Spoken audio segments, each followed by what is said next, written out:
मंत्री साहिबा आई और बोली कि वैक्सीन आएगा तो बिहार के लोगों को फ्री दिया जाएगा। बिहार में हर एक के लिए मुफ्त में वैक्सीन मिल जाएगा। वो हमारे पहला संकल्प पत्र के प्रॉमिस है। भरोसा के साथ बिहार की जनता को हम आश्वासन दिलाना चाहते हैं कि वैक्सीन काहे मैडम ऐसा काहे?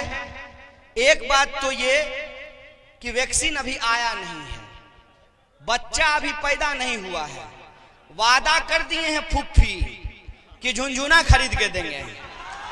अरे बुतरू हो जाने दीजिए, वैक्सीनमा बन जाने दीजिए, और काहे बिहार को दीजिएगा? बेवकूफ समझ लिए हैं ना ये हम लोगों को कि कुछ लोभ दे देंगे, इधर से उधर बात को कर देंगे। जब हम लोग 10 लाख रोजगार का बात किए तो बोले पैसा नहीं है, और खुद 19 लाख का बात करने लगे। काहे? नाना के घर से लाएंगे, कहां से? ये सब बात मैं आपको क्यों बता रहा हूं? ये सब बात की तरफ मैं आपका ध्यान क्यों आकर्षित कर रहा हूं कि इन चीजों को हमको पहचानना पड़ेगा, इन चीजों को हमको समझना पड़ेगा कि ये साजिश हमारे खिलाफ कितने लेवल में करते हैं। पहला काम मुद्दा भटकाओ, पहला काम मुद्दा भटकाओ। दूसरा काम, अगर मुद्दा से जनता भटक नहीं रही है तो किसी तरह से जो है उनको बिकाऊ बनाओ। दो नीति पे ये चल रहे हैं। आजकल मुर्गा का रेट बढ़ गया है, साथ में प्याज भी महंगा हो गया है, आलू भी महंगा है, लेकिन कहीं कहीं देखिएगा मार ताबड़तोड़ मुर्गा भात चल रहा है। ठीक है, कोई मुर्गा भात खिलाता है तो खा लीजिए, कोई अपने फूफा के घर से आपको नहीं खिला रहा है।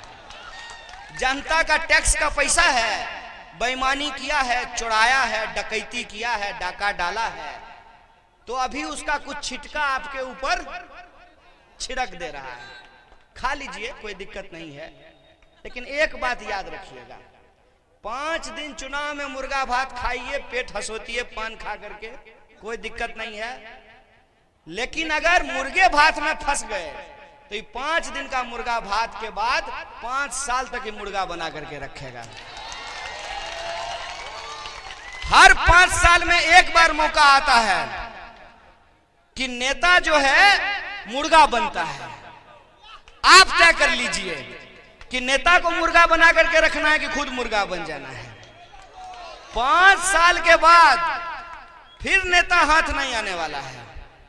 और आज स्थिति यह है कि वोट दे दीजिए, तब भी गारंटी नहीं है कि नेता कहां जाकर के रुकेगा। टीवी खोल करके देखते होंगे आपको, हर चुनाव के बाद कोना कोना कौन कोना सौतली भूतह कोना शुरू हो जाता है। अपना विधायक सब जैसे न बक्कू में भूसा कसते हैं, वैसे बस में कस करके लोग ई होटल से वो होटल, वो होटल से वो होटल।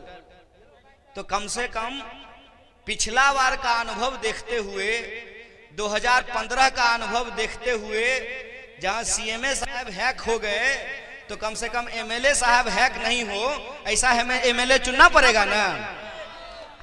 कम से कम इस बात की तो गारंटी हो ना कि भाषण में खाली ये नहीं कहा जाए कि मिट्टी में मिल जाएंगे लेकिन भाजपा में नहीं मिलेंगे। सचमुच ऐसा कहने वाले और ऐसा करने वाले इंसान का चुनाव आपको करना पड़ेगा। ये जिम्मेवारी आपके कंधे पे है।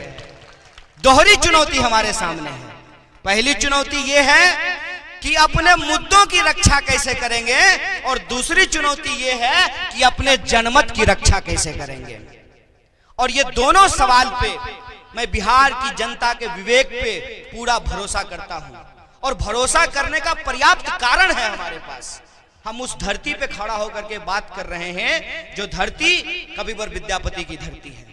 उस धरती पे मैं खड़ा होकर के बात कर रहा हूं जहां शंकराचार्य को भी शास्त्रार्थ में परास्त किया गया है। यह मंडन मिश्र की धरती है। ये वो धरती है जब सत्ता के सामने आंख उठा करके, उंगली उठा करके, मुट्ठी तान करके सवाल करते थे। ये बाबा नागार्जुन की धरती है। इस इलाके के आप तमाम लोगों से मुझे ये उम्मीद है कि मिथिला के मान सम्मान के लिए और एक मजबूत संदेशा पूरे देश को देने के लिए आप एक सही व्यक्ति का चुनाव करेंगे।